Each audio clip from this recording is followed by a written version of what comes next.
London, April 1817.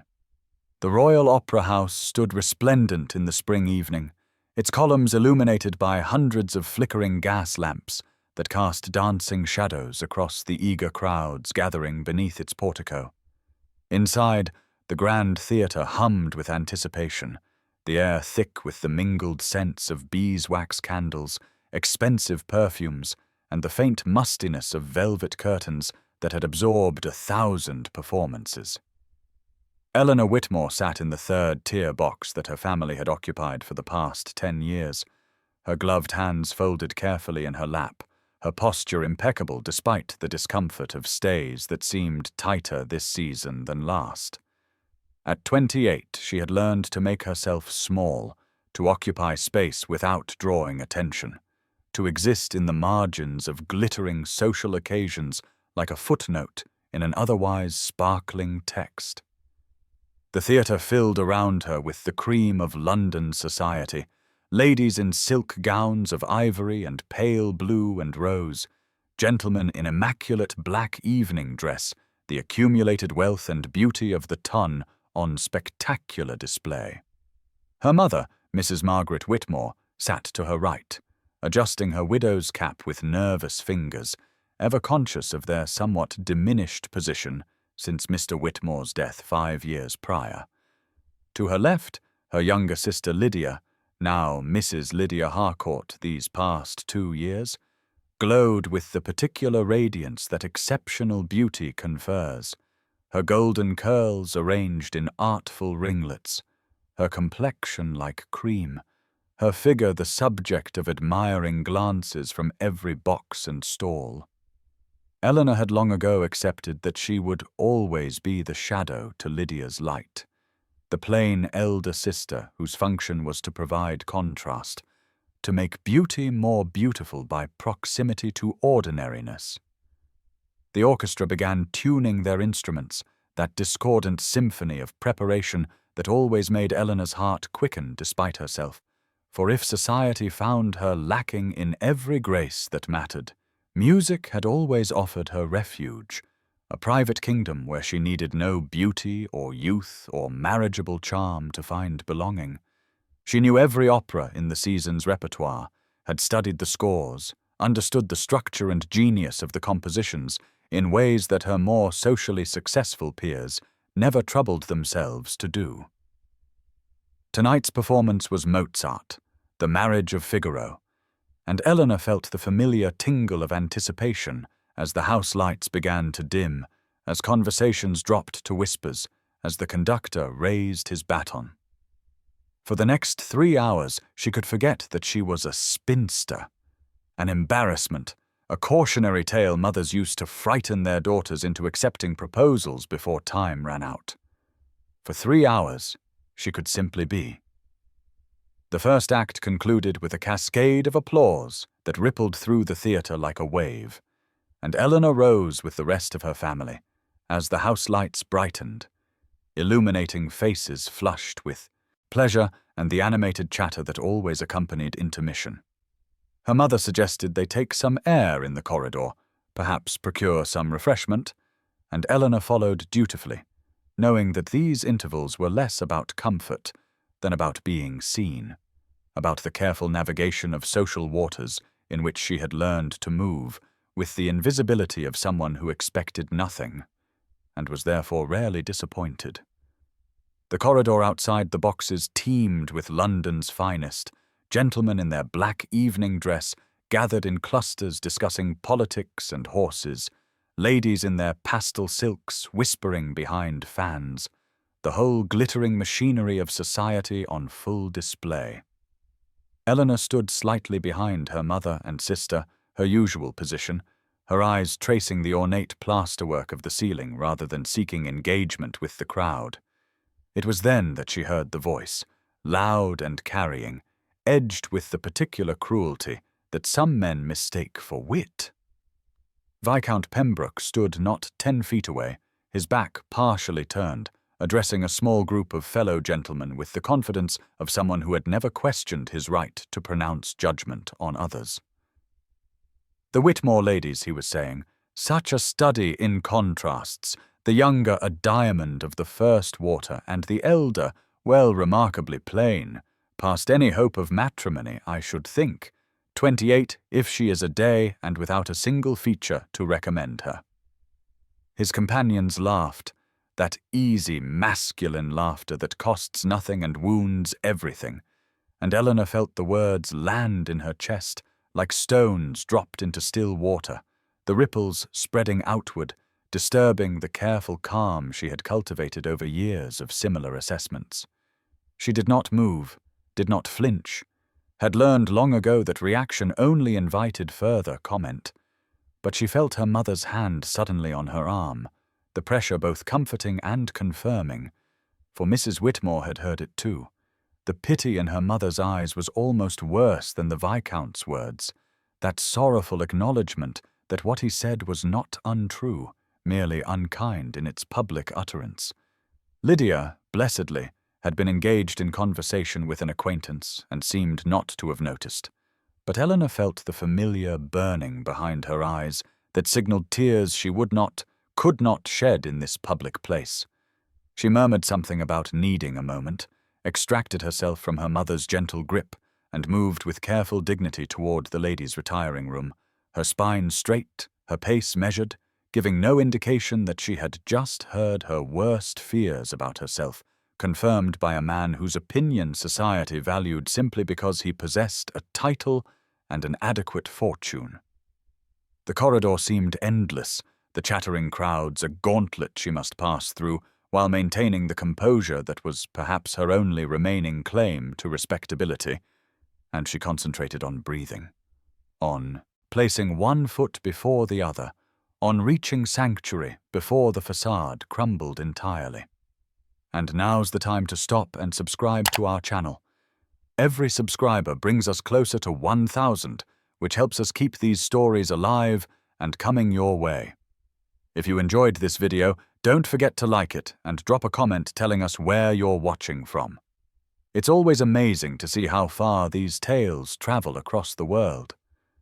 Now let's continue.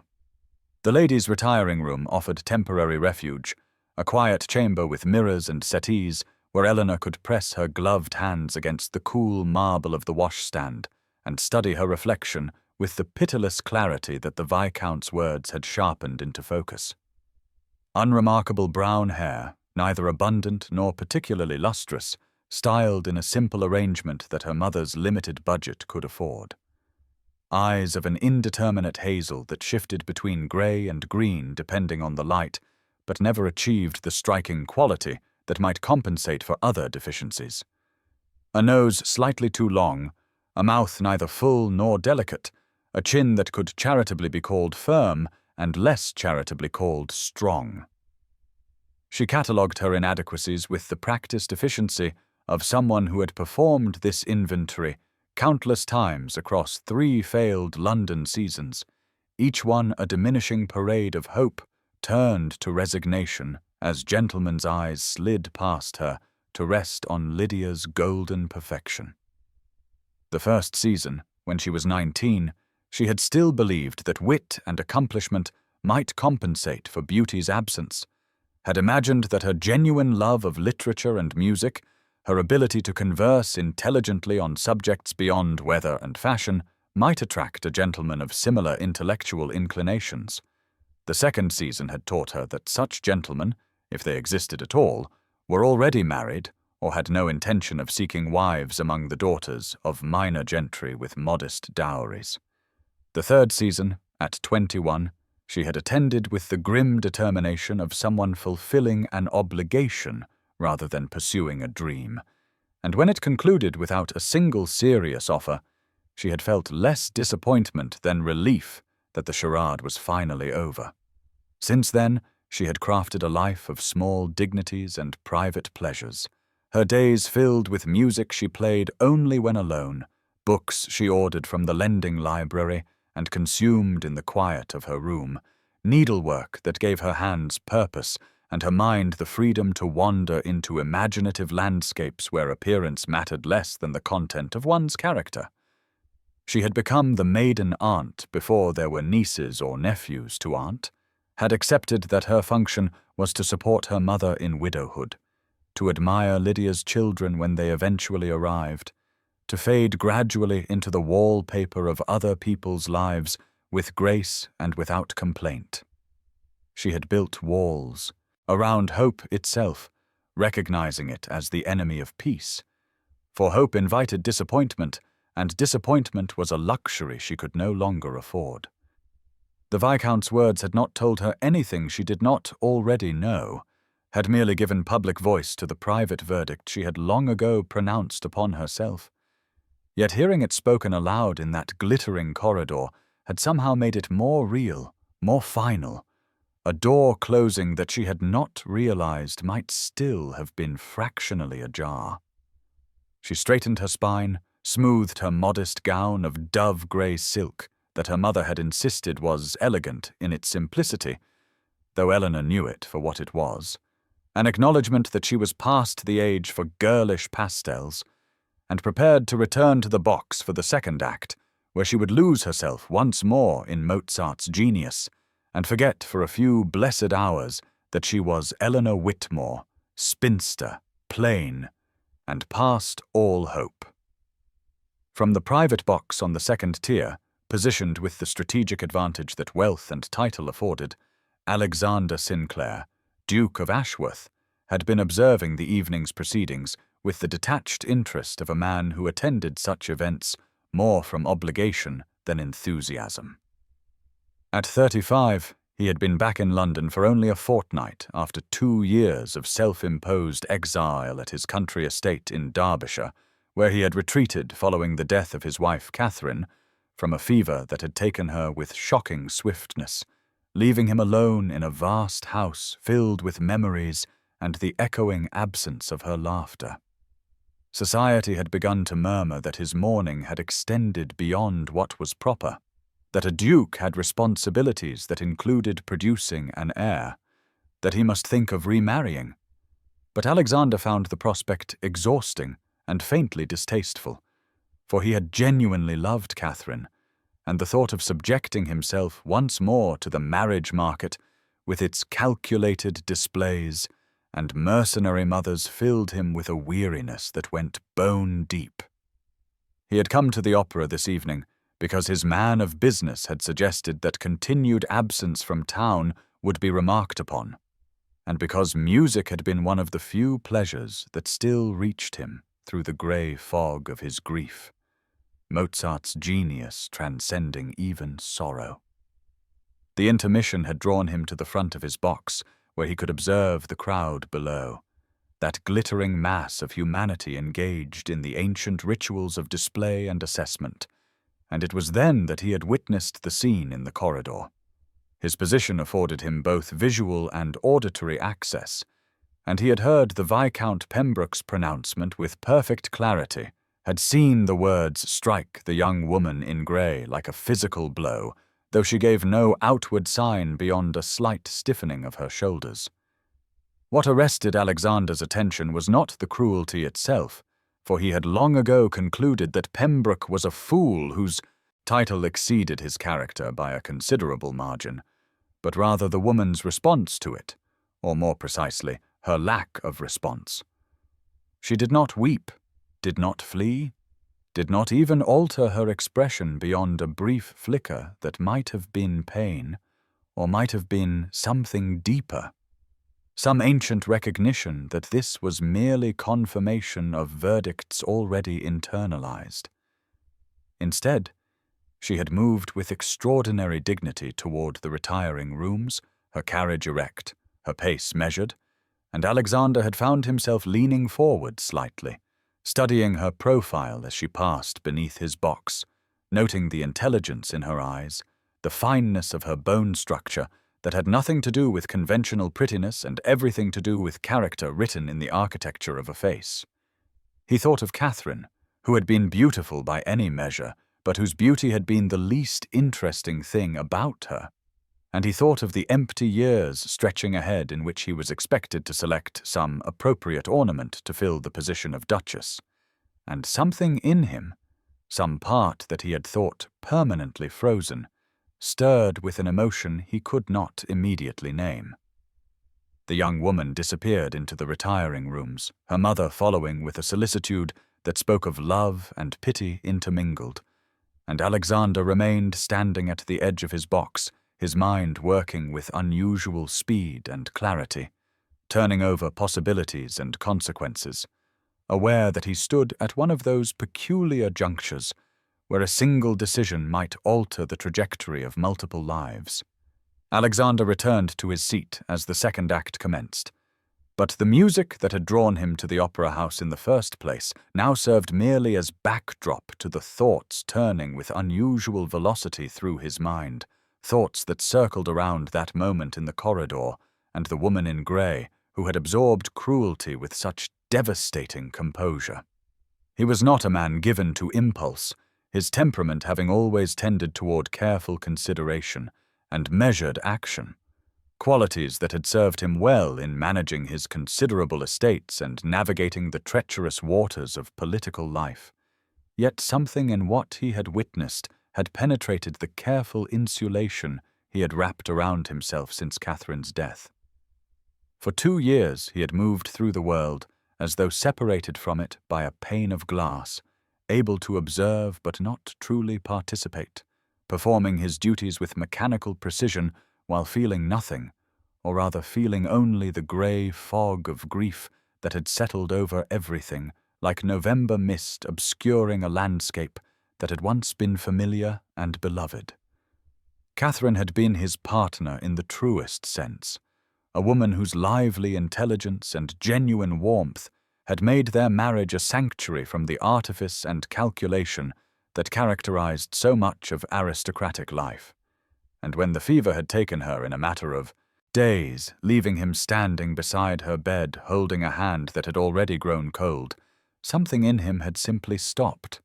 a clock whose mechanism had ceased its reliable ticking. Society had been patient at first, understanding that a man needed time to mourn a wife he had actually loved rather than merely married for dynastic convenience. But patience had limits, and whispers had begun about his duty to his title, his need to produce an heir, the waste of allowing such a fortune and position to languish without proper stewardship of succession. He had ignored these whispers with the privileged indifference of a duke who need answer to no one. But beneath the indifference lay a deeper dread, for the thought of subjecting himself again to the marriage market, of evaluating and being evaluated like livestock at a fair, of selecting some appropriate young woman based on bloodline and dowry and the symmetry of her features, filled him with a revulsion so profound it bordered on nausea. Yet watching that woman in the corridor absorb the Viscount's casual cruelty, seeing in her response not weakness but a terrible strength born of long practice at enduring dismissal, he had felt something shift, some recognition that here was a person who understood what it meant to be truly alone, even in the midst of society's glittering crowds. There was no calculation in her bearing, no performance, merely an authentic dignity that required no audience to exist, and Alexander found himself thinking that such dignity was rarer and more valuable than all the celebrated beauty in London's ballrooms. An idea had begun to form, nebulous at first, but gaining definition as he sat in his box only half attending to Mozart's Genius. An idea that was part impulse and part strategy, and part something he could not yet name, but that felt surprisingly like the first stirring of genuine interest he had experienced since Catherine's death. By the time the final curtain fell and the audience rose in thunderous applause, Alexander had made his decision, though he could not have fully articulated what that decision entailed, beyond a bone-deep certainty that he would see the woman in grey again, that he would discover whether the quality he had glimpsed in that brief moment of observation was as genuine as it had appeared, and that perhaps in doing so he might find his own way back to something resembling life. 3 days passed, during which Eleanor retreated into the familiar routines that structured her quiet existence, finding solace in the leather-bound volumes of poetry that lined the shelves of her father's former study, a room that had become her sanctuary since his death 5 years prior, and in the meticulous needlework that occupied her hands, while leaving her mind free to wander through landscapes more forgiving than the glittering ballrooms of Mayfair. She had not spoken of the incident at the opera to anyone, though she suspected from her mother's unusually gentle manner and Lydia's careful avoidance of the subject that they too had heard the Viscount's pronouncement, and the knowledge that her humiliation had been witnessed by those she loved added another layer of mortification to the memory that she was trying, with limited success, to relegate to the vast internal archive of slights and dismissals she had learned over the years to simply endure. It was therefore with surprise rather than interest that she looked up from her embroidery on the third afternoon to find her mother entering the drawing-room with a most peculiar expression, something between astonishment and calculation, holding the morning's copy of the Times as though it contained intelligence of national significance rather than the usual accounts of political maneuvering and society gossip. Mother settled into her accustomed chair with an air of barely suppressed excitement that immediately put Eleanor on guard, for she had learned that her mother's enthusiasms regarding society matters rarely boded well for her own peace of mind, and indeed the words that followed confirmed her instinctive wariness. The Duke of Ashworth, her mother announced with the gravity of one reporting a military victory, had purchased the Royal Opera House in its entirety, an acquisition that had apparently required a sum so extraordinary that even the newspapers' typically restrained reporting conveyed something approaching shock, and all of London was buzzing with speculation about what could have motivated such an unprecedented transaction. Eleanor's first thought, delivered with the practical detachment she had cultivated as armor against disappointment, was that dukes did inexplicable things simply because they could, and that the financial maneuvers of the aristocracy had no relevance whatsoever to her own circumstances. Her mother continued with mounting animation, recounting the theories circulating through drawing-rooms across Mayfair, suggestions that the Duke intended to renovate the building, or establish it as some sort of monument to his late wife, or assert his position in society after his long absence, each speculation more elaborate than the last. And Eleanor listened with the patient tolerance of one who has heard countless society tales and found them all equally remote from her actual life. She returned her attention to her needlework, the familiar rhythm of needle through fabric providing a meditative anchor, and privately resolved that she would not attend the opera again this season, for the memory of that corridor and the Viscount's words had tainted what had been one of her few reliable pleasures, and she would not subject herself to the possibility of repetition. Better to remain here in this quiet room with her books and her needlework and the small dignities of an existence that required nothing from society and therefore could not be disappointed by its judgments. And if this retreat felt more like defeat than wisdom, well, she had become adept at not examining such distinctions too closely. The invitation arrived on heavy cream stationery that bore the ducal seal of Ashworth, delivered by a liveried footman whose very presence at their modest townhouse door sent the household into a state of barely controlled chaos. And Eleanor stood in the hallway watching her mother's hands tremble slightly as she broke the wax seal and unfolded the single sheet of paper whose contents would somehow, though Eleanor did not yet understand how, alter the careful equilibrium she had constructed around her disappointments. The Duke of Ashworth requested the honour of the Whitmore family's presence at the Royal Opera House as his personal guests for a performance of Don Giovanni on Friday evening, the note explained in an elegant masculine hand that suggested education and care rather than the careless scrawl affected by so many fashionable gentlemen, and he had taken the liberty of reserving his private box for their exclusive comfort, hoping that they might do him the kindness of accepting this small gesture of hospitality. Eleanor's mother read the invitation aloud 3 times, as though repetition might reveal some hidden meaning in the courteous phrases.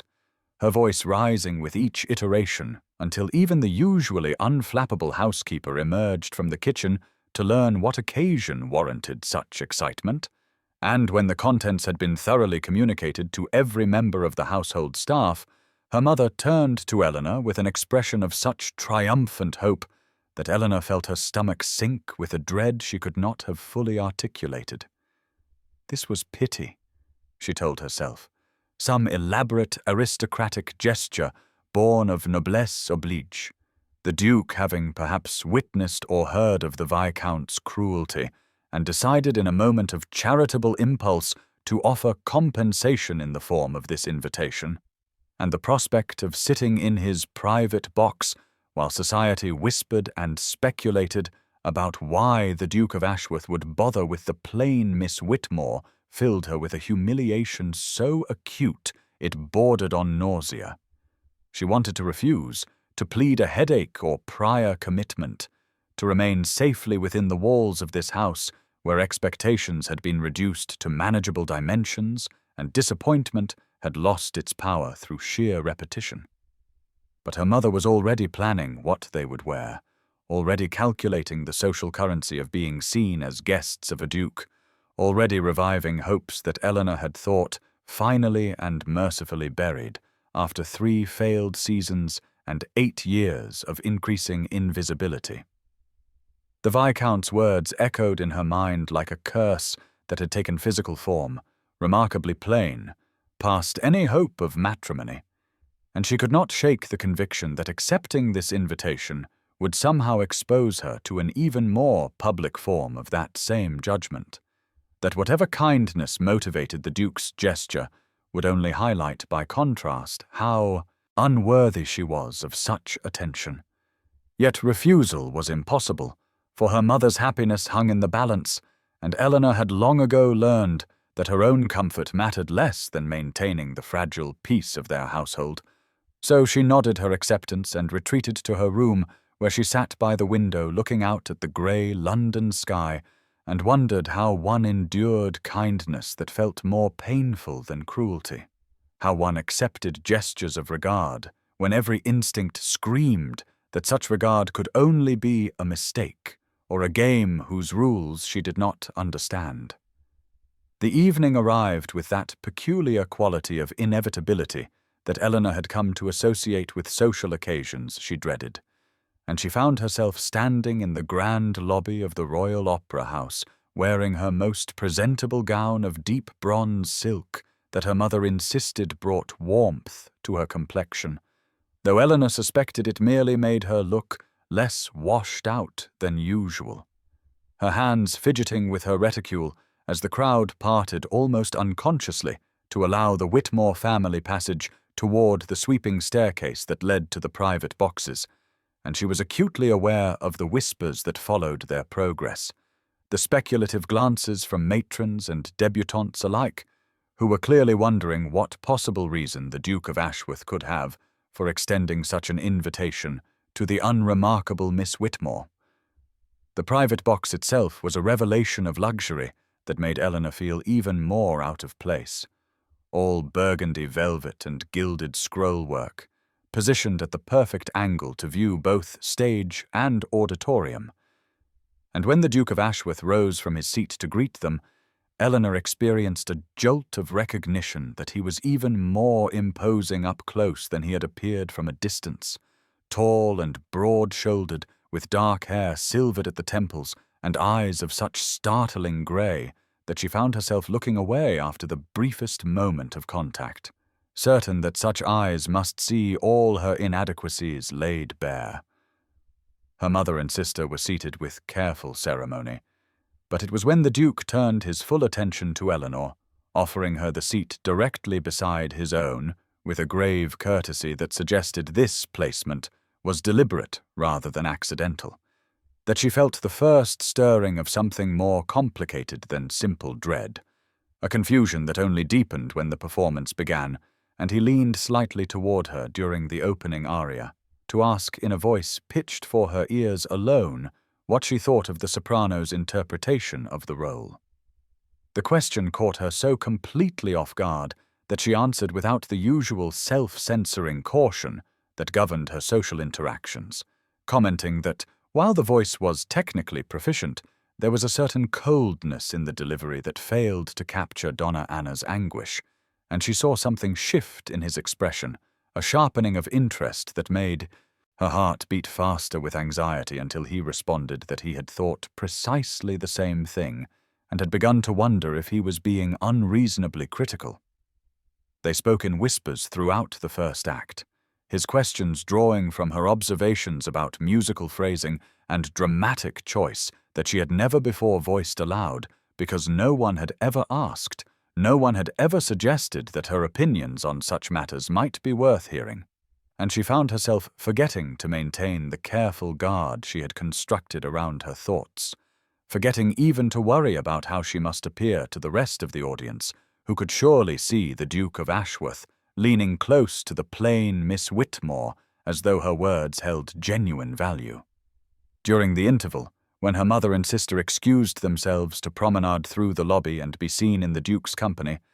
Eleanor found herself alone with Alexander Sinclair in the intimate confines of the box, and the silence that descended felt weighted with expectation, until he spoke in a voice that had lost the formal edge of earlier and carried instead a quality of genuine reflection, telling her that his late wife, Catherine, had possessed a passion for music that had often surpassed his own understanding, and he had spent the 2 years since her death unable to attend performances because every aria reminded him of her absence.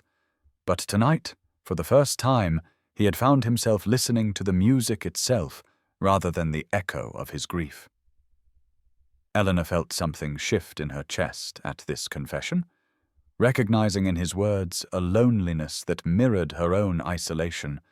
though its source was entirely different,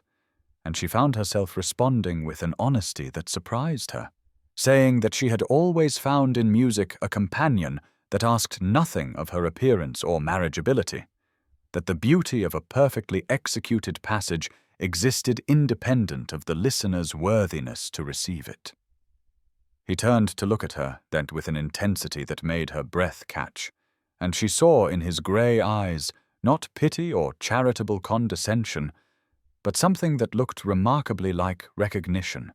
as though he had discovered in her someone who understood a language he had thought himself alone in speaking. They talked through the entire interval about composers living and dead, about the particular ache of Mozart's Requiem,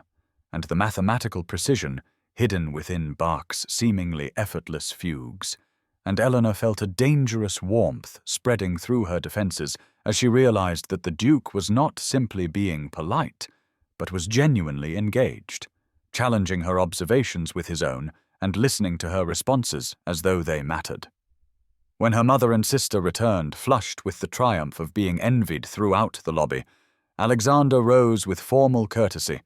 but his gaze remained on Eleanor as he asked if he might have permission to call upon the Whitmore family at their earliest convenience, and though the question was properly directed to her mother, Eleanor understood with a certainty that both thrilled and terrified her that the visit would be meant primarily for her. Her mother's acceptance was immediate and effusive, and as the second act began, Eleanor sat in a state of suspended disbelief, aware of the whispers that would already be circulating through the theatre,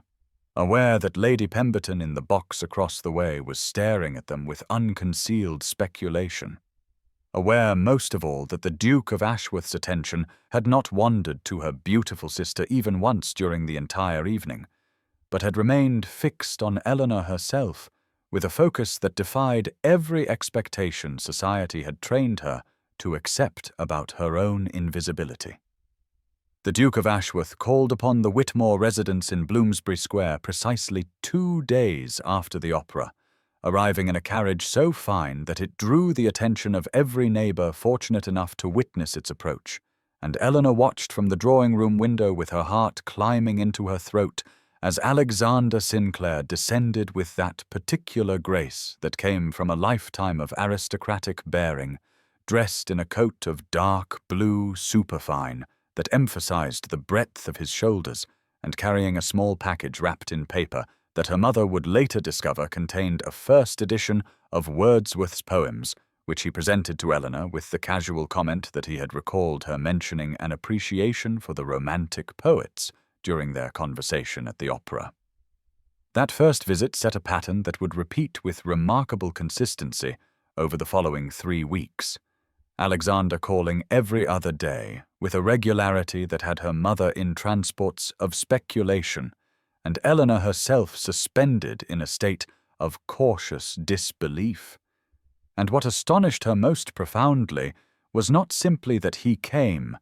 but that his attention remained so unmistakably fixed upon Eleanor rather than upon Lydia, who was present for propriety's sake, and whose beauty seemed to make no impression whatsoever upon a man who instead asked Eleanor's opinion on the latest exhibit at the Royal Academy, and listened to her response with a focus that suggested he genuinely cared about her thoughts on the use of light in Turner's landscapes. On the 4th visit, he suggested a walk in Hyde Park, and Eleanor found herself strolling along the Serpentine with a duke at her side, while society's most elevated members paused in their own promenades to stare with unconcealed shock at the sight, and she was acutely conscious of how they must appear. Alexander so distinguished in his bearing, and herself so thoroughly ordinary beside him.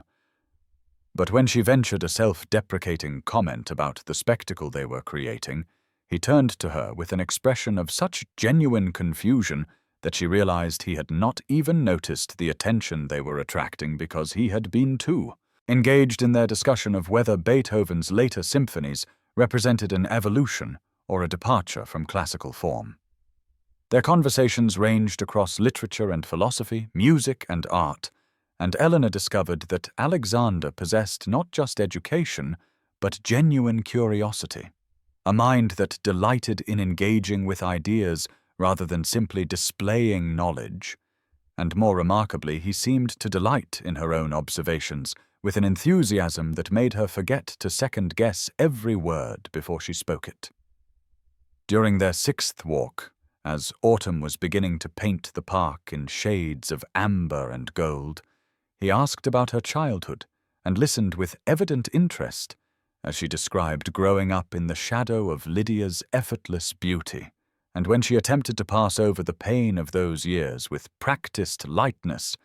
he stopped walking entirely and said with quiet intensity that he found it remarkable how society could be so collectively blind to substance in its obsession with surface. And the way he looked at her when he said, it made Eleanor's carefully constructed walls tremble in their foundations. The fragile hope that had been growing in Eleanor's heart over the past weeks shattered with the precision of crystal striking marble floor when she attended Lady Harrington's ball on the 15th of October and encountered Viscount Pembroke near the refreshment tables, his voice carrying with that particular projection that suggested he intended to be overheard as he remarked to his companion Lord Whitley that the spectacle of the Duke of Ashworth's recent attentions to Miss Whitmore had provided endless entertainment to those with the wit to perceive it, wondering aloud what charitable impulse, or perhaps what private wager could possibly explain a man of Ashworth's standing, devoting such concentrated effort to the cultivation of a woman so thoroughly unremarkable in every particular. Eleanor felt the blood drain from her face as she stood frozen behind a pillar of autumn flowers, her hand trembling so violently that the glass of lemonade she held threatened to spill, and she heard Pembroke continue with casual cruelty that perhaps the Duke required a companion for intellectual discourse and had wisely chosen a plain blue stocking who would be so grateful for his notice that she would never presume to expect actual romantic feeling. A sensible arrangement, really, when one considered that Ashworth surely had no intention of actually marrying the woman, but was merely passing time in an unconventional manner until a suitable duchess presented herself. The words landed with the force of physical blows, and what made them so devastating was not their novelty, but rather how perfectly they articulated the fears that had plagued Eleanor's own thoughts during every sleepless night since Alexander's attentions had begun. The terrible suspicion that this could not possibly be real, that she was participating in some elaborate drama whose true purpose remained hidden from her. She managed to set down the glass and retreat to the ladies' retiring room before anyone could witness the tears that threatened, and she sat in the small antechamber staring at her reflection in the gilt mirror and seeing exactly what the Viscount had described. A woman of 28 with unremarkable features and no particular claim to beauty, the sort of woman who should be grateful for any attention at all,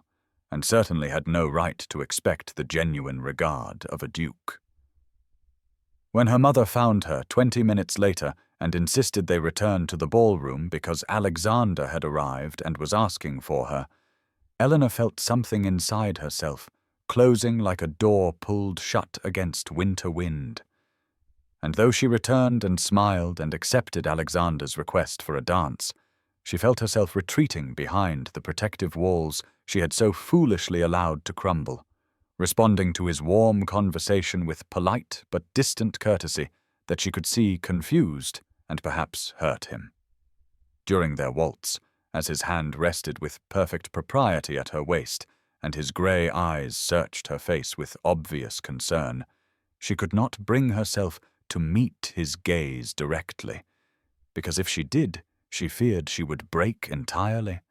And when he asked quietly if something was wrong, she assured him with practiced lightness that she was merely fatigued, watching something shift in his expression that looked remarkably like disappointment, before he nodded and did not press further, leaving Eleanor to wonder with sick certainty whether she had just seen the beginning of his withdrawal, the inevitable conclusion of whatever game or charitable project she had unknowingly been participating in all along.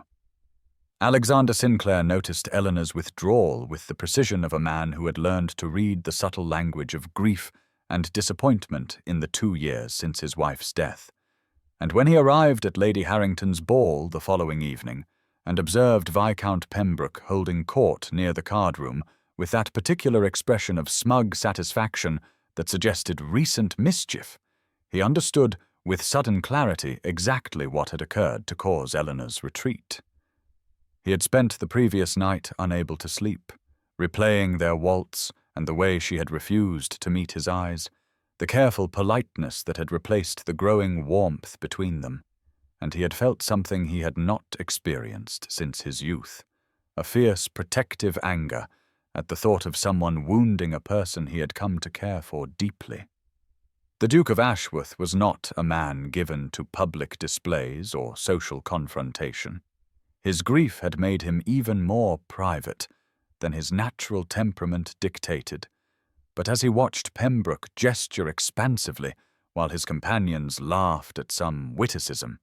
Alexander felt a cold determination settle in his chest like ice forming on a winter pond. He crossed the ballroom with deliberate purpose, his tall frame cutting through the crowd with an authority that made people step aside instinctively, and the conversations around him began to falter as society's most perceptive observers recognized that something significant was about to occur. He stopped directly before Pembroke's circle with such commanding presence that the Viscount's laughter died mid-sound, and Alexander said in a voice that carried with perfect aristocratic clarity to every corner of that section of the ballroom that he wished to address a matter of some importance regarding the proper conduct expected of gentlemen. Pembroke's face shifted from surprise to wariness as Alexander continued with devastating courtesy that he had observed a troubling trend among certain members of the ton, specifically the tendency of those with little substance to compensate for their own inadequacies by diminishing others, a practice he found not merely distasteful, but indicative of profound weakness of character. He noted that he had recently had occasion to witness Viscount Pembroke engage in such behavior, repeatedly offering uninvited commentary on a lady of impeccable character and considerable depth, and he wished to clarify for all present that such commentary reflected entirely on the poverty of the Viscount's own judgment rather than on the lady in question. The silence in the ballroom had become absolute, every fan stilled and every conversation abandoned, as London's elite recognized they were witnessing something extraordinary. A duke publicly cutting down a viscount with words as precise as surgical instruments. Alexander continued that he found it remarkable how often those who possessed only superficial charm mistook it for actual worth, and how those incapable of appreciating intelligence or character inevitably dismissed what they lacked the depth to comprehend. And he suggested that Pembroke might benefit from reflecting on why a man of true discernment would naturally be drawn to qualities of substance rather than mere surface decoration, though he doubted the Viscount possessed sufficient self-awareness for such reflection to bear fruit. Eleanor spent the 3 days following Alexander's public defense of her honor in a state of profound internal turmoil that left her unable to eat properly or sleep for more than a few restless hours each night, because while all of London buzzed with talk of how the Duke of Ashworth had cut down Viscount Pembroke with such devastating precision that the man had left Lady Harrington's ball in humiliated retreat, Eleanor found herself unable to simply accept this grand gesture as proof of Alexander's genuine regard. The years of dismissal and disappointment having carved channels in her heart that directed every hopeful thought back toward doubt and self-protection. She wanted desperately to believe that a man like Alexander could truly see value in someone like her, but 28 years of being overlooked had taught her that extraordinary gestures often preceded equally devastating disappointments, and she tortured herself with questions about whether his defense had been motivated by true feeling or simply by a gentleman's instinctive protection of any lady maligned in his presence. On the afternoon of the 18th of October, as Eleanor sat in the small parlor of the Whitmore residence, attempting without success to focus on her needlework, her sister Lydia arrived unexpectedly without her husband, and Eleanor noticed immediately that her younger sister's legendary beauty seemed somehow dimmed. The luminous quality that had made Lydia the toast of her debut season replaced by something brittle and tired, despite her being only 24 years old and married less than 2 years to the handsome and sought-after Mr. Thomas Carstairs. Lydia dismissed their mother's questions about Thomas's absence with practiced lightness, claiming he had business matters to attend to. But when the sisters were finally alone, Lydia's careful composure crumbled like sun-dried clay, and she confessed with raw honesty that her marriage had become a source of profound loneliness, that Thomas had married her for her beauty, as she had married him for his handsome face and charming manner, and they had discovered too late that surface attractions provided no foundation whatsoever for actual partnership or understanding. She described evenings spent in silent dinners because they had nothing of substance to discuss, the way Thomas grew bored whenever she attempted to speak of anything beyond social pleasantries, how she had realized with dawning horror that she had been collected like a beautiful ornament to decorate his life rather than chosen as a companion for his heart. And she looked at Eleanor with eyes that held both regret and something that looked remarkably like envy, as she said that she had spent years pitying her older sister's lack of suitors while being pursued by dozens of men herself. But she now understood that Eleanor's fate of being overlooked by the shallow had perhaps been a blessing in disguise, because it meant that any man who finally did see her would be seeing something real and lasting, rather than merely admiring a pretty surface destined to fade. The invitation arrived on the morning of the 22nd of October, delivered by the Duke's own footman in his distinctive livery of deep burgundy and gold, and Eleanor's hands trembled slightly as she broke the crimson wax seal bearing the Ashworth crest to discover that Alexander requested her presence that very evening at his London residence for what he described as a private musical performance he had arranged in her honor, specifically noting that the invitation was extended to her alone rather than to the entire Whitmore family, a departure from protocol that made Eleanor's mother press her lips together with worry, even as she insisted that Eleanor must, of course, accept.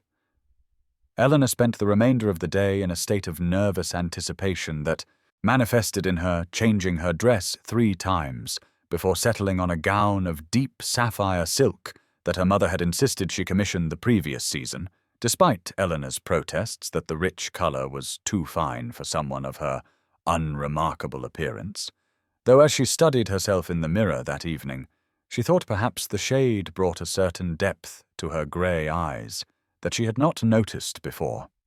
The Duke's London residence on Grosvenor Square was as elegant as Eleanor had imagined, all classical proportions and understated magnificence. But Alexander met her himself at the entrance rather than allowing servants to escort her, and the warm welcome in his dark eyes steadied something anxious in her chest as he offered his arm and guided her not to the formal music room she had expected, but to a more intimate salon, where she discovered a string quartet already assembled.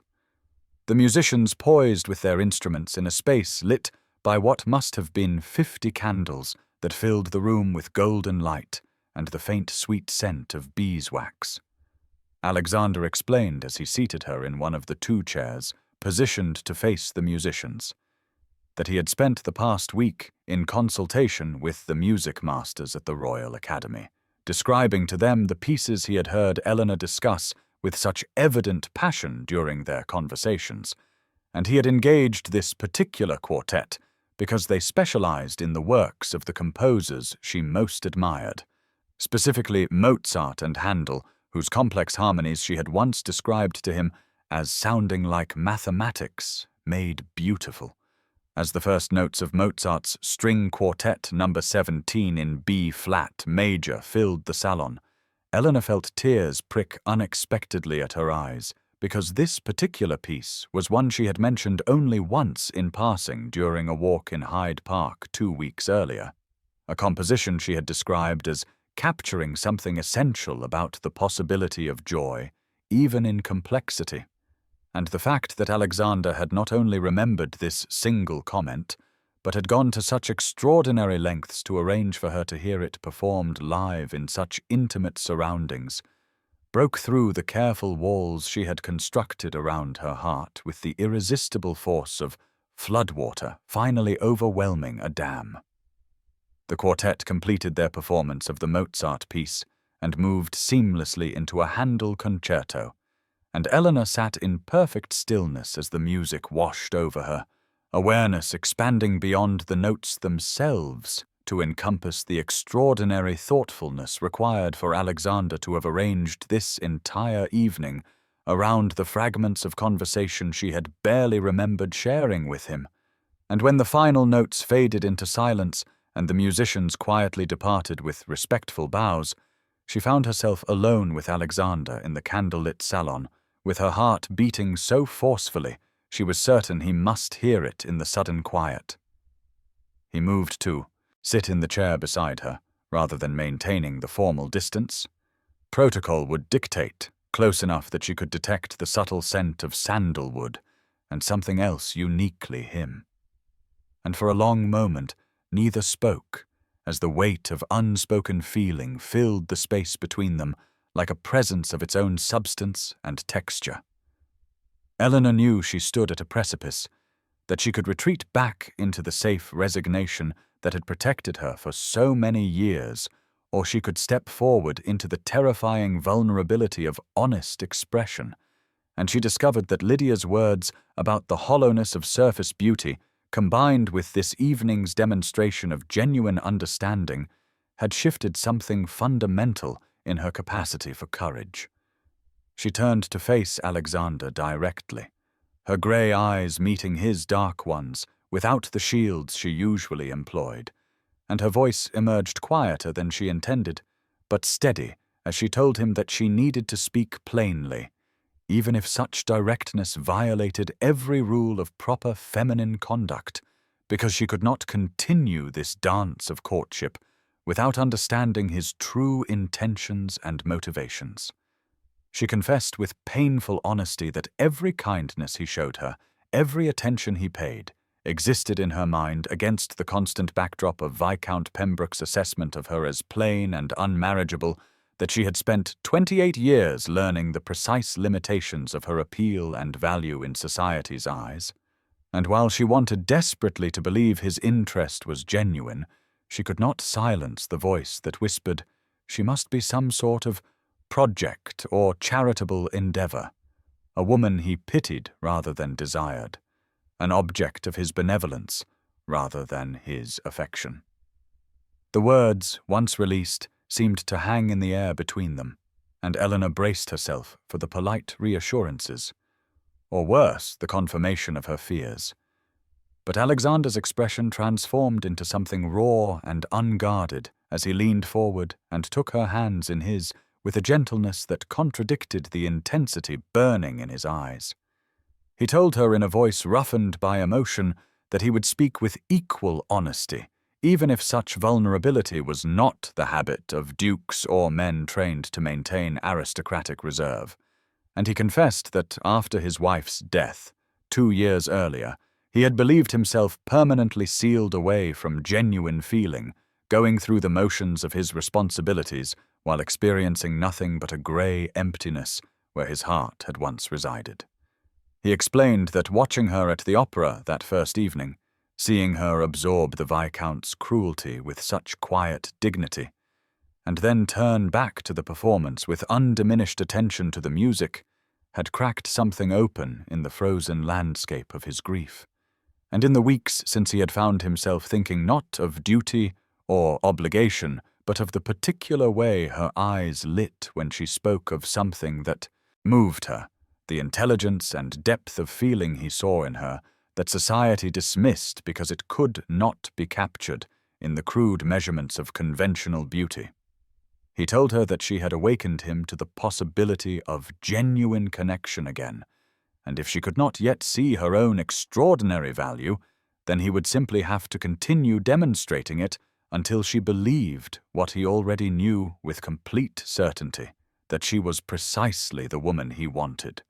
not despite her differences from society's shallow ideals,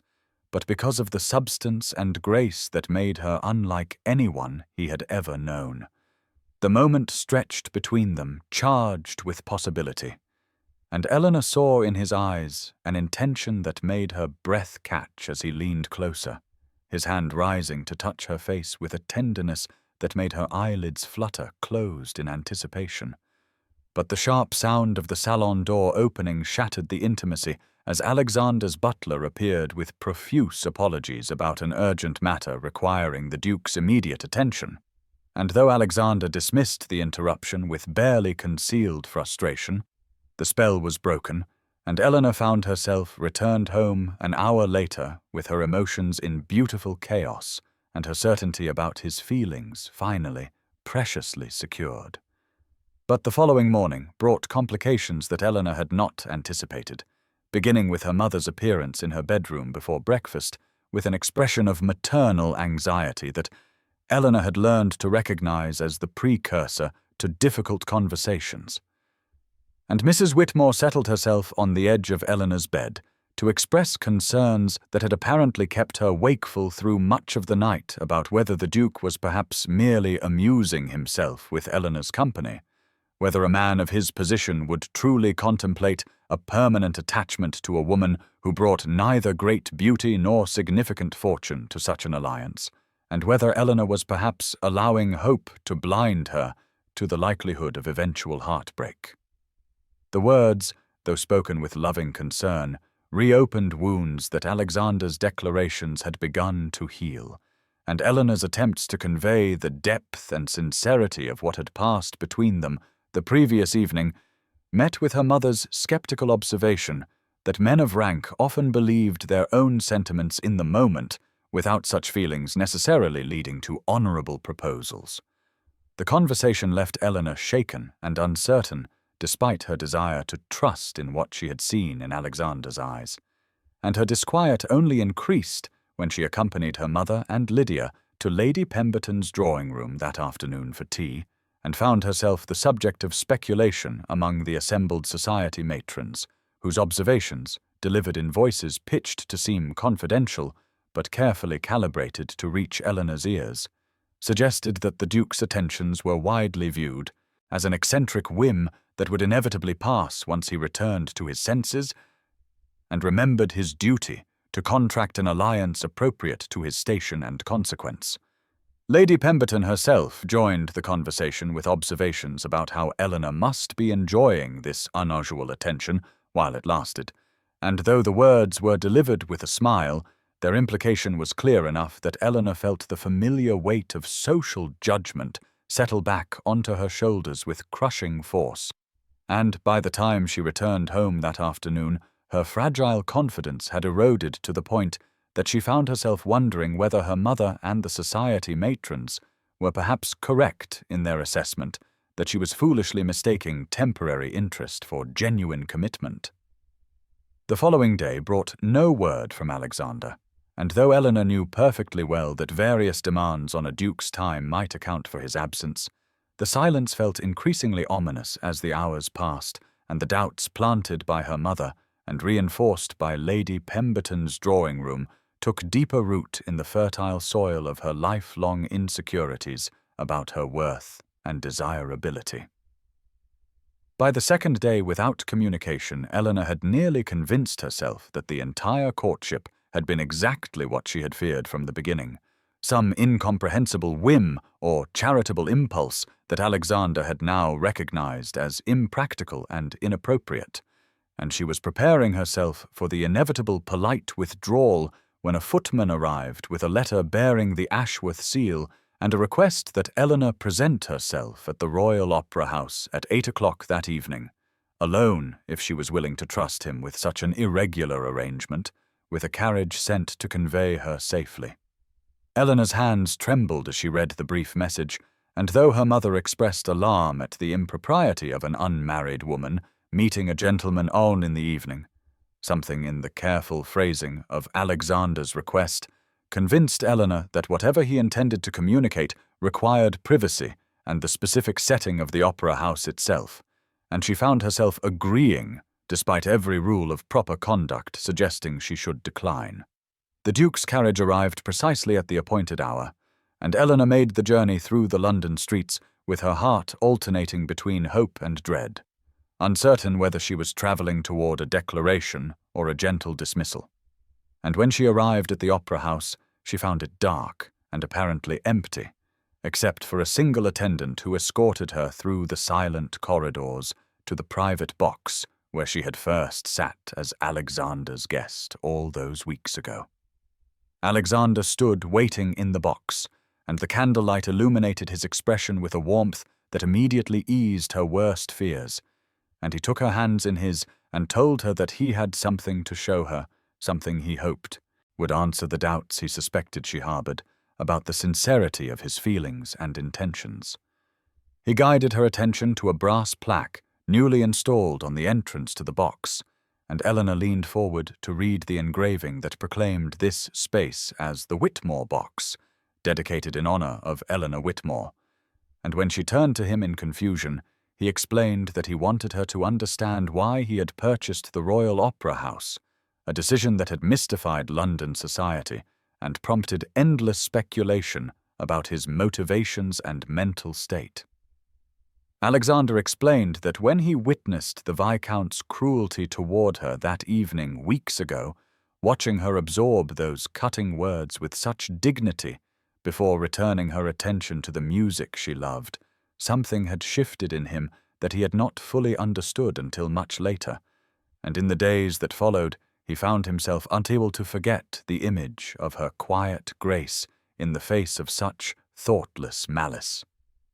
He told her that he had purchased the Royal Opera House not as an investment or a whim, but because he could not bear the thought that she might forever associate a place of such beauty with the memory of being diminished and dismissed, and if he possessed the means to transform that association, then he considered it not an extravagance, but a necessity,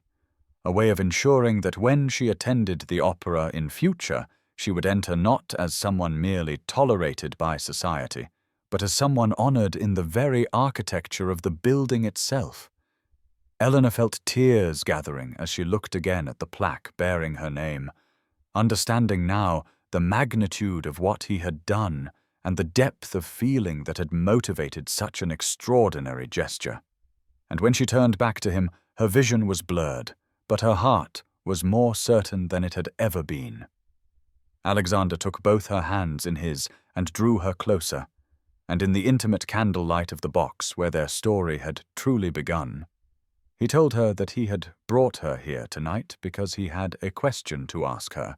one that required a setting equal to its importance, and he wanted her to hear his proposal in a place that now belonged to her as much as it belonged to him. He said that in the months of their acquaintance, she had given him something he thought he had lost forever when his wife died. Not a replacement for what he had loved before, but something new and equally precious. A connection built not on the superficial attractions that society prized, but on genuine recognition and understanding and shared passion for the things that gave life meaning beyond mere appearance or status. He told her that when he looked at her, he saw intelligence and sensitivity and a capacity for deep feeling that most people spent their entire lives never developing, and he considered himself not her benefactor or patron, but rather the grateful recipient of her attention and regard, profoundly fortunate that circumstances had allowed their paths to cross at a moment when both of them were ready to recognize in each other what they had been seeking. Then Alexander lowered himself to one knee in the box that bore her name, and in a voice steady with conviction, he asked Eleanor Whitmore if she would consent to become his wife, to share his life and his name and his determination to build a partnership founded on mutual respect and genuine affection rather than the empty conventions that governed most society marriages. He promised that if she accepted him, she would never again have to endure the casual cruelty of people too limited to recognize her worth, not because he would shelter her from the world, but because together they would demonstrate through the happiness and harmony of their union that society's narrow definitions of value were meaningless when measured against the substance of true connection. Eleanor's acceptance came not in elaborate words, but in a simple affirmative spoken through tears of joy and relief. And as Alexander rose from his knee and drew her into his arms, she felt the weight of every cruel judgment and dismissive glance she had endured over 28 years lift from her shoulders as though it had never existed, replaced by the certainty that she was genuinely loved, not despite her perceived shortcomings, but for the person she actually was, beneath society's shallow assessments. The news of their engagement spread through London with the speed and intensity of wildfire, and by the following afternoon, every drawing-room in fashionable society buzzed with speculation and commentary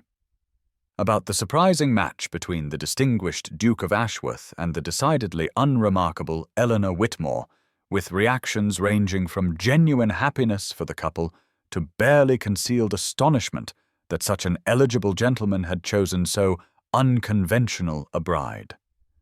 Eleanor's mother wept with joy and relief when Alexander formally requested her blessing, expressing gratitude that her elder daughter would not face the lonely fate of permanent spinsterhood that had seemed inevitable mere months earlier. And though Eleanor might have once felt wounded by her mother's transparent relief, she now understood it as simply a parent's concern for a child's welfare within the limited framework of understanding her mother possessed. Lydia embraced her sister with unfeigned delight and whispered that Eleanor had found something far more valuable than the surface attractions that had determined Lydia's own marital choice. And in her younger sister's eyes, Eleanor saw both happiness and a trace of wistful envy for the genuine partnership Eleanor had secured. The formal announcement appeared in the Morning Post and was received with various degrees of enthusiasm across the social spectrum, with Alexander's true friends expressing pleasure that he had found companionship after his years of grief, while those more concerned with status and convention struggled to understand what had prompted such an unexpected alliance. Viscount Pembroke received the news while taking breakfast at his club, and reportedly went quite pale before retreating from the dining room without finishing his meal, and within days it became apparent that his social standing had suffered considerably from his public humiliation at Alexander's hands and his well-known animosity toward the woman who would now be the Duchess of Ashworth, a position that placed her decidedly beyond his capacity for casual cruelty. Several society matrons who had previously dismissed Eleanor with faint contempt now scrambled to repair their relationships with her, suddenly remembering previous acquaintance and expressing delight at her good fortune with a transparency that might have been amusing had it not revealed so clearly the superficial values that governed their world. Lady Pemberton herself called at the Whitmore residence to offer strained congratulations, and Eleanor received her with perfect courtesy but without the desperate gratitude for attention that might once have characterized her response to notice from such an elevated source, her newfound confidence evident in the gracious but reserved manner with which she accepted the older woman's poorly concealed surprise. Alexander's own social circle welcomed Eleanor with considerably more warmth, particularly those friends who had worried about his prolonged isolation after his wife's death, and who recognized in his bearing a renewed engagement with life that spoke well of his choice. The weeks that followed the engagement announcement passed in a whirlwind of wedding preparations that transformed Eleanor's daily existence from quiet routine into elaborate activity.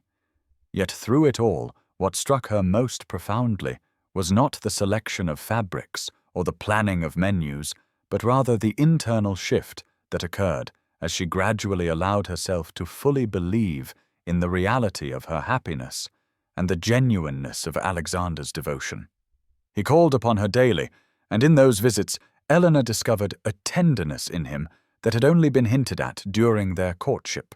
a careful attention to her comfort and preferences that made it clear he viewed their approaching marriage not as the acquisition of a wife to fill a vacant position, but as the beginning of a genuine partnership built on mutual care and consideration.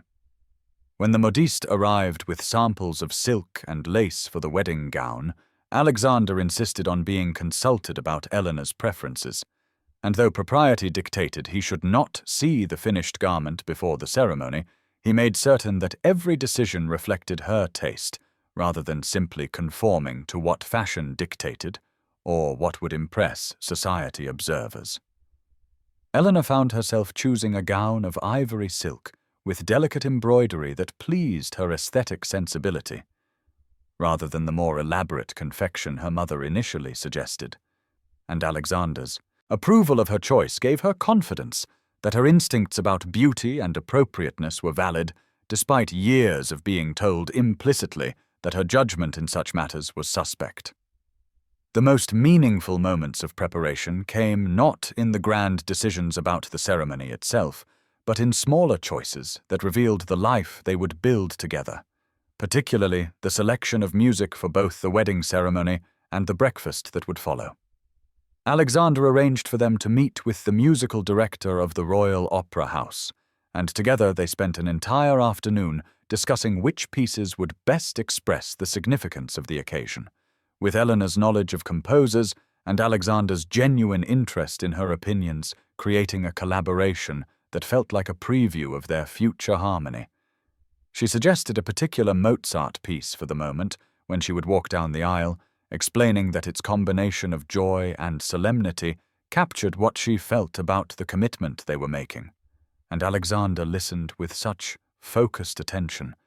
that she felt truly heard in a way she had never experienced in any previous interaction with a man. In quieter moments when they walked in the park or sat in the Whitmore drawing room with appropriate chaperonage, Alexander would take her hand and speak of his vision for their life together,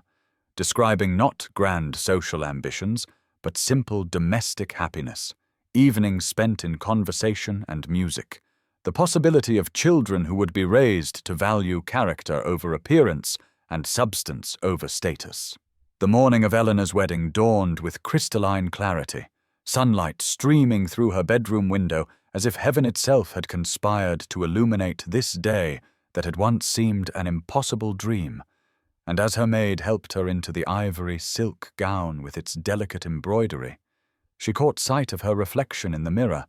and saw not the plain spinster society had dismissed, but a woman who was genuinely loved, and who had learned at last to recognize her own worth, independent of others' judgments. The bodice fit perfectly, the silk cool and smooth against her skin, and the lace veil that had belonged to her grandmother seemed to catch the morning light and transform it into something luminous and sacred, while the small bouquet of white roses and jasmine that Alexander had specifically requested filled the room with a fragrance that would forever after be associated in her mind with this moment of transformation. Her mother wept as she fastened the pearl necklace that had been in the family for 3 generations, and even Lydia, who had always been the acknowledged beauty of the family, looked at Eleanor with something approaching awe as she whispered that she had never seen anyone look so radiant, and Eleanor understood that what showed in her face was not physical perfection, but rather the illumination that comes from being truly seen and cherished by another person. The carriage ride to St. George's in Hanover Square passed in a blur of emotion and sensory impression. The streets of London crowded with ordinary people going about their morning business, while Eleanor travelled toward the most extraordinary moment of her life, and when the church came into view with its imposing columns and the crowd of fashionable society gathered on its steps, she felt a momentary return of her old anxiety that this was somehow a mistake or an elaborate dream from which she would soon awaken. But then she saw Alexander standing at the altar in his formal attire, and the expression on his face as she began her slow walk down the aisle, accompanied by the Mozart piece they had selected together, dissolved any remaining doubt, for no one could look at another person with such transparent love and devotion unless the feeling was absolutely genuine and deeply rooted. The church was filled with flowers and the scent of beeswax candles, and the afternoon light streaming through the stained glass windows painted the marble floors with pools of coloured radiance that seemed to bless each step Eleanor took toward her future, while the assembled guests who represented the pinnacle of London society watched a union that defied their conventional understanding of appropriate matches and forced them to witness the triumph of character over superficial attraction. When Eleanor reached the altar and Alexander took her hand, his fingers trembled slightly with emotion, and as the ceremony proceeded with its ancient words and solemn vows, she felt the weight of every limitation that had been placed upon her throughout her life fall away completely, replaced by the profound recognition that she was entering into a partnership built on mutual respect and genuine affection rather than social convenience or physical attraction. The wedding breakfast held at Ashworth House was an affair of such elegance and warmth that even the most critical members of society found themselves charmed by the genuine happiness that radiated from both bride and groom, and as Eleanor moved through the reception rooms, greeting guests with Alexander always at her side, she felt the mantle of her new position settling upon her shoulders, not as a burden, but as a natural extension of who she had always been, beneath the layers of self-doubt that society had imposed upon her. The Duke's London residence was a masterpiece of Georgian architecture, with soaring ceilings and windows that flooded the rooms with afternoon light, and Eleanor had worked with the household staff to fill every space with flowers and music, so that the celebration felt less like a formal social obligation and more like an authentic expression of joy. Alexander's hand rested at the small of her back as they moved from group to group, a gesture of both support and possession that announced to everyone present that he was genuinely proud to have her as his wife. And when the elderly Duchess of Somerset, who had been a particular friend of his late wife, approached with what Eleanor feared might be cool judgment, she instead found herself embraced warmly and told that Alexander had chosen extraordinarily well, and that his first wife would have approved completely of a woman of such substance and character. The meal itself was a triumph of culinary art, accompanied by the musical selections Eleanor had so carefully chosen. And when Alexander rose to offer a toast to his bride, his words were not the conventional pleasantries expected at such occasions, but rather a heartfelt tribute to Eleanor's intelligence, kindness, and the profound impact she had already made upon his life in the months since their first meeting at the opera. As the afternoon faded into evening and guests began to depart, Eleanor felt the first flutter of nervousness about the wedding night that awaited them,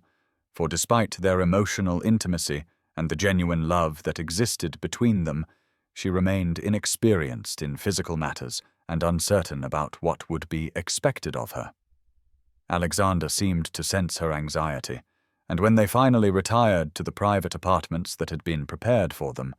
he took her hands and spoke with such gentleness about his desire to ensure her comfort and happiness that her fear transformed into anticipation. The bedroom was softly lit with candles, and the curtains had been left partially open so that moonlight streamed across the carpet. And as Alexander helped her remove the pins from her hair with careful fingers, she felt a tenderness in his touch that spoke of patience and genuine care for her well-being rather than mere physical desire. Their coming together was a gradual unfolding of intimacy that honored both Eleanor's inexperience and the emotional connection they had built over months of conversation and courtship. And when Alexander whispered against her skin that she was beautiful in every way that truly mattered, she finally believed him completely and allowed herself to experience the full depth of physical and emotional union without reservation or doubt. The days that followed established the pattern of their married life, with Eleanor discovering that being Duchess of Ashworth meant not conforming to some predetermined role, but rather bringing her authentic self to the position and allowing her natural grace, intelligence, and warmth to shape how she engaged with both household management and social obligations, while Alexander proved himself to be not a distant, aristocratic husband, but a genuine partner who sought her opinion on matters of estate business and political concern. 6 months into their marriage, Eleanor had transformed Ashworth House from a place of quiet mourning into a residence that hummed with culture and warmth, and the change was most evident in the music salon she had established every Thursday evening, where the finest musicians and most thoughtful members of society gathered not for empty social display but for genuine appreciation of art and intelligent conversation. Alexander would often position himself near the doorway during these evenings, simply to watch Eleanor move through the assembled guests with a confidence that seemed to radiate from somewhere deep within her, the way she listened with complete attention when the violinist explained his interpretation of a particular passage, or how she gently drew out a shy young composer who had been invited to share his work, and he marveled at how thoroughly she had grown into her role as Duchess, while never losing the essential qualities of character that had first drawn his attention. The household staff adored her because she treated them with genuine respect and took time to learn their individual concerns, the housekeeper, Mrs. Davies, having confided to Alexander that in all her 30 years of service she had never known a mistress who combined such natural authority with such warmth and consideration for those beneath her in station. On a particular Thursday in late November, as the first snow of the season fell softly past the windows, and the salon filled with the sound of a string quartet performing, Haydn, Eleanor caught Alexander's eye across the room and smiled with such unguarded happiness that he felt his heart constrict with gratitude for the impulse that had led him to truly see her that night at the opera, when everyone else had looked past her toward more conventional beauties. After the guests had departed and the musicians had been thanked and compensated generously, Alexander found Eleanor in the music room standing by the pianoforte, with her hand resting lightly on the polished wood, and when he approached and wrapped his arms around her from behind, she leaned back against him with a contentment that needed no words to express its depth. They had established a ritual of ending these evenings together in comfortable silence, sometimes discussing a particular performance or guest, but more often simply existing in the peaceful intimacy of shared space. And on this night, Eleanor turned in his arms and informed him, with a mixture of joy and nervousness, that she believed she was carrying their child. Alexander's response was immediate and tender, his hands moving to cradle her face as he kissed her, with a reverence that acknowledged the profound significance of this news. And then he led her to the settee, where they sat together, planning and dreaming about the future, while the fire burned low and the snow continued its quiet descent outside. Eleanor admitted that she had worried whether she would be able to conceive given her age and the years of believing herself destined for spinsterhood, but Alexander reminded her that she had already defied every limitation society had tried to impose, and that this was simply one more beautiful surprise in a marriage built on genuine love rather than conventional expectations.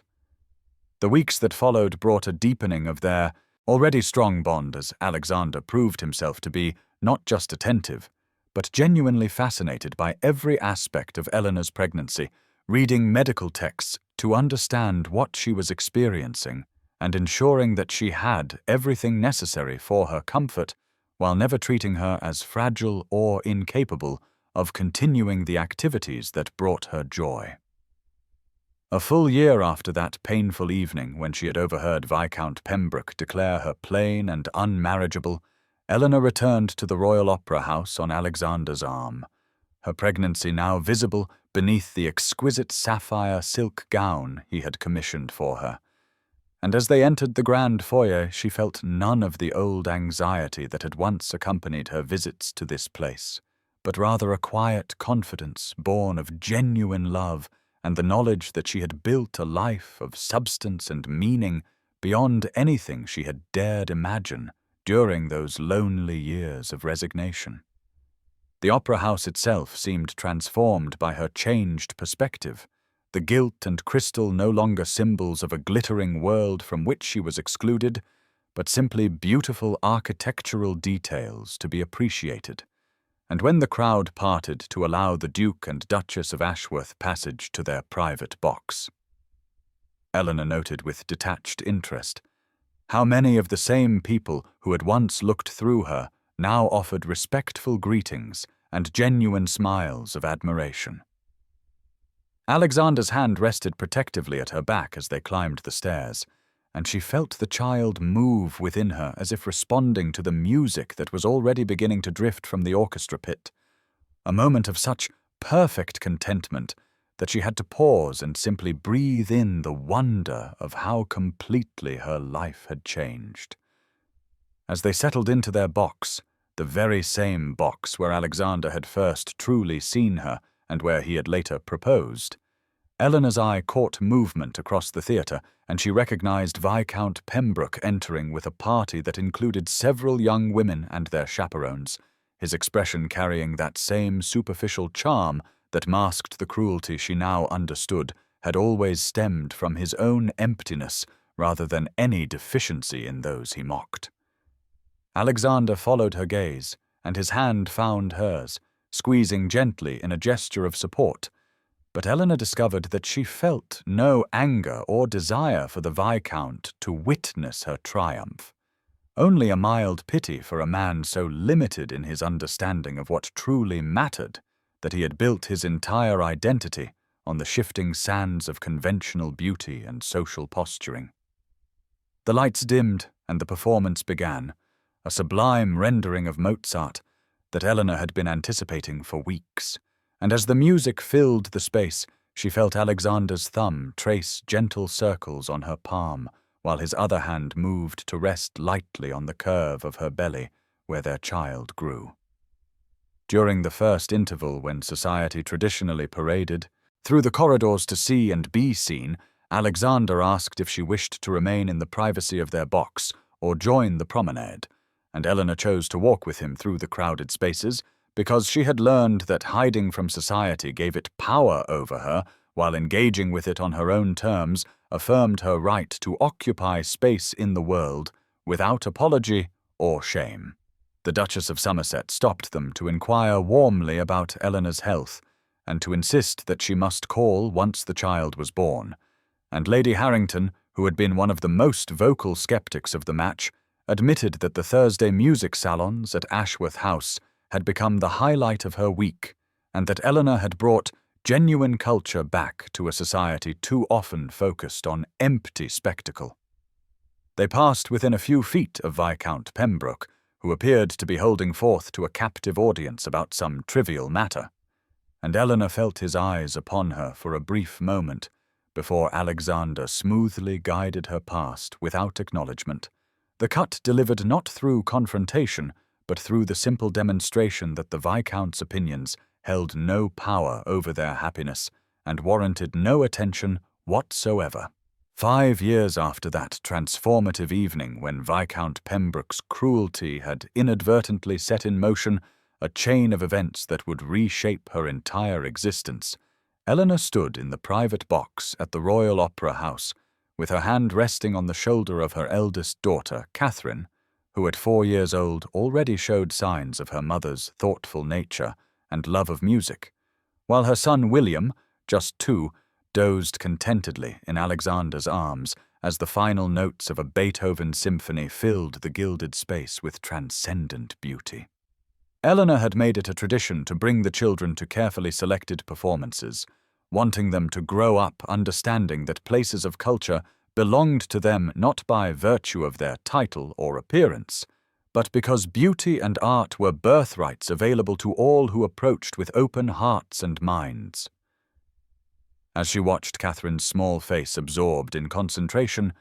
Eleanor reflected on how completely her understanding of her own worth had been transformed not by Alexander's love alone, though that had been the catalyst, but by the gradual recognition that the limitations she had accepted for were so long as were never truths about her value, but merely reflections of a society too shallow to perceive substance beneath surface. Alexander caught her eye over their son's sleeping form and smiled with the intimate warmth of a man who had found in marriage not just contentment, but daily discovery, and Eleanor felt the familiar swell of gratitude for the courage she had found to accept love when it arrived in a form she had not anticipated, and from a direction she had not been watching. The opera house itself stood as a monument to the truth that grand gestures mattered less than the consistent, small choices to see and value another person, for while society still spoke of the Duke who had purchased a theatre for the woman he loved, Eleanor knew the real gift had been his willingness to look past convention and recognize her worth when she had almost stopped recognizing it herself. As the audience began to applaud, and Catherine clapped her small hands together with enthusiastic, if not quite rhythmic joy, Eleanor thought about all the women who even now sat in various corners of this theatre, believing themselves invisible or dismissed or past the possibility of transformation, and she wished she could speak directly to each of them to say that the stories society tells about who deserves love and happiness and recognition are lies built on foundations of arbitrary standards that shift with fashion and serve no purpose but to maintain hierarchies that benefit only the shallow and cruel. Your worth is not diminished by time or circumstance or the failure of others to perceive it, Eleanor would tell them, and it is never too late for life to surprise you with beauty and love if you can maintain the courage to remain open to possibility even after disappointment has taught you to expect nothing. Alexander shifted William to his other arm and reached for Eleanor's hand, and as they prepared to leave the box and return to the home they had built together, a home filled with music and laughter and the daily practices of genuine partnership, Eleanor sent a silent blessing toward her younger self, who had sat in these seats, feeling invisible and hopeless, grateful beyond measure that she had maintained enough dignity and openness to recognize love when it finally saw her clearly.